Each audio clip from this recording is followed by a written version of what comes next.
Welcome back to Jersey Matters. Small businesses are still struggling in New Jersey. First, they have to deal with a hiring shortage, and then they have to deal with rising cost on, well, just about everything. Chef David Burke, who's about to open his 7th restaurant in the state, tells us how he's coping. Chef, thanks so much for spending some time with us. And by the way, congratulations. I heard you got a couple of awards. You're a finalist for the Entrepreneur of the Year for 2021, and you've received the Community Impact Award. So congratulations on that.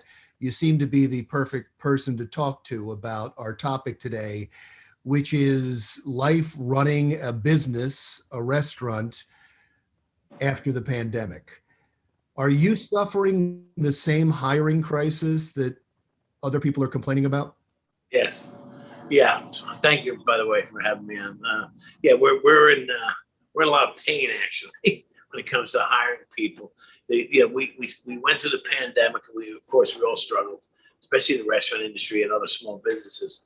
But now we have an opportunity to try to make up for some of that, and we can't because we can't book as much. Like, we don't have the workers. We don't have the bus boys and the waiters and the dishwashers and the cooks.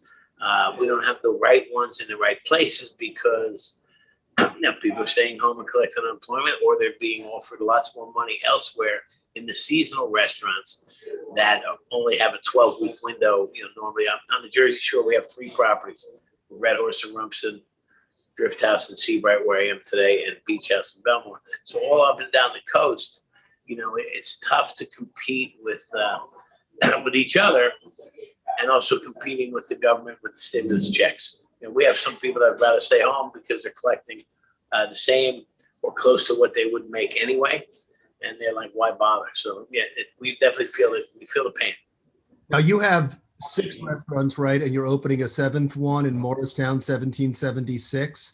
How many employees with all those restaurants would you normally have if you're at full staff? Well, I'd say out of the 7 in New Jersey, you're talking between 550, 600 employees. That's when you're full staff. What are you at now? Oh, we're probably under 500, easily 450, maybe 100 employees short, which means we're doing 2 things. We're paying a lot of overtime, and our salaried people are maxed out, 6 and 7 day work weeks. The people that are salaries, the managers, the chefs, the sous chefs, the ones that make more than they could make sitting home, they have to work extra, and there's always somebody not coming in. We still have some strains of COVID too, a person here or there, not as much as it was in the past, but it's really the wear and tear on their bodies. It's very hot in the kitchens right now. It's a busy season, especially in the suburbs. People they flock to Jersey. So the demand for our business is good, and we have to tone it down because we don't have the manpower. You just made me think of something which I didn't think of before. Everybody's trying to figure out the reason for the inflation that's happening right now. What you blame the most is just money pumped into the economy. When you have to make up to pay employees more, when you have to make up for a loss of business, does that cause a rise in prices? Well, I would love to raise my prices, but I can't deliver an exceptional meal guaranteed because I don't have the right staff. Right? So there's a catch-22. Raising your prices is a temporary fix. So I don't want to raise prices and get stuck with a high price or Yelp review that says this place is too expensive. Right? So we're continually, our payroll is 25% higher than it should be because we have to compete with the government. We have to compete with our neighboring restaurants, which is usually more hospitable when you take a person. You make a phone call, you don't take 2 or 3 people, you don't offer them crazy amounts of money out of desperation and take 2 or 3 people from one restaurant. It's not the culture in which restaurant business operates in. But right now it's like cover your butt. We got to you need bodies. So we're luckily we have enough restaurants where we can borrow a couple people here and there, but the salaried people are working their tails off. We're borrowing people from New York City. New York City, we're only open 5 days a week. We can't even staff for 7. New Jersey, we're usually open 6 days a week. So we're feeling it. And the stress goes on to people like myself, who we're working 6 and 7 days, as well as the salaried people, because we can't fill the dishwashing job. There's an article in the New York Post today about our struggle with getting those lower positions. And understand, listen, everyone deserves a fair paycheck without a doubt, especially people in the kitchens. Wait staff normally makes more money. And if we raise prices, waiters get a raise, right? They get a percentage of sales. Yeah. So it's a hot summer. The kitchens are hot, and it's hard to find that, if someone can make the same money and take the summer off after a very strange year of COVID, people are taking advantage of their appreciating the style of life. Yeah, I'm fascinated by the fact that you're saying, and I believe you're saying, you're able to keep prices the same. Aren't you paying more for product? We're paying more for product, and to raise your prices to cover some of that increase in product is easy enough to do in our restaurants. So we've done some of that, but like for beef prices, we just can't keep raising our price. We can't.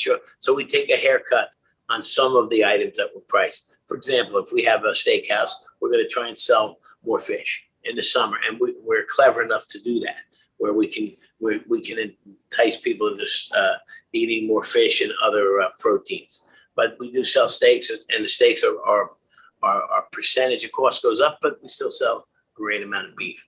Labor goes up. The labor, we have to pay people more, but we have less people.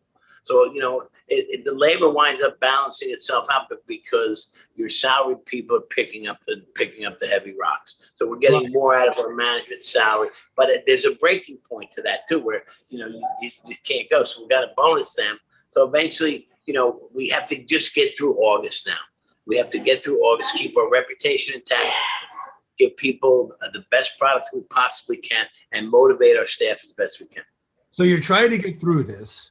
And in the middle of trying to get through it, we have a spike in cases. And because of the spike in cases, the governor has said that he's recommending, he's not mandating, he's recommending that everyone in New Jersey wear masks when they're inside.